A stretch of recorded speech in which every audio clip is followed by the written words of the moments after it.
NFL Week 13, Monday Night Football, Giants, Patriots. How about them Patriots? First team to 10 wins. Unfortunately for me, I wasn't buying all that preseason hype, and I bet they're under 8.5 wins and to not make the playoffs. Always a shitty feeling marking future bets as losses well before the season ends. Now, all week I wasn't sure who would be under center for the Giants.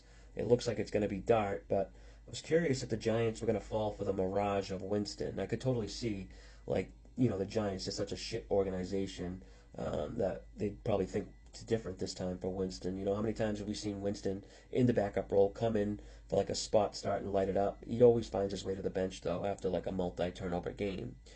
Even though I'm not a believer in famous Jameis, the fact Brian Daboll had Russ starting over Winston is crazy and just another reason he was fired. Now, all week I was hoping it'd be Dart as a starter because I like the idea of betting against quarterbacks their first game after a concussion. We've seen them struggle in the past. I have to assume they'll be careful with him, trying to avoid unnecessary hits and won't be real heavy in the designed run game, which if you take away Dart's ability to take off and run, he's much less of a threat. Dart isn't a quarterback that scares me, just like sitting in the pocket. I don't think he can just pick apart defenses. I'd actually like the Patriots less if it was Winston starting.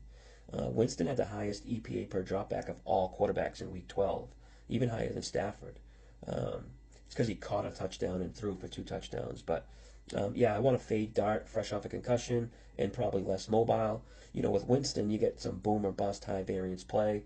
With Dart, it's lower variance, but the Patriots defense basically just forces teams to pass by just taking away the run completely. So if it's just passing, Winston is probably the more effective quarterback.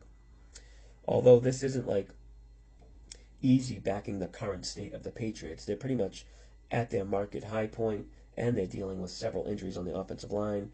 Their whole left side, basically tackle and guard combo, is out. Rookie sensation Will Campbell added to the IR. Obviously, that's a big deal, but I think it matters a little bit less for the Patriots than maybe any other team in the league, and it's because Drake May doesn't really need a clean pocket to work out of. That's what I like about him the most. He might be the best quarterback under pressure or in just like a condensed, muddy pocket. Plus, Giants' defense is so bad. I think the Patriots break off some big plays in the air and on the ground.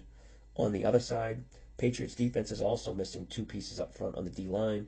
Remember, they added Milton Williams to IR. Now their nose tackle, Tonga, he's hurt. I've talked about the importance of nose tackle a lot in the past and think this really impacts the Patriots' defense. Plus, when you adjust for strength of opponent faced, this isn't a good Patriots defense. I think the Giants are going to put up some points, but I think the Patriots score more.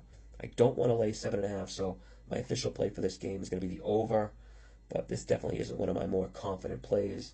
The total looked like it got dummied up, and then sharp money hit the under at the peak of 47, so betting over 46.5 might be going up against some respected bets. Full disclosure here, I do have the Patriots in some teasers as official members only plays in the Discord, and that might end up only being my real play on this game. Just don't know yet.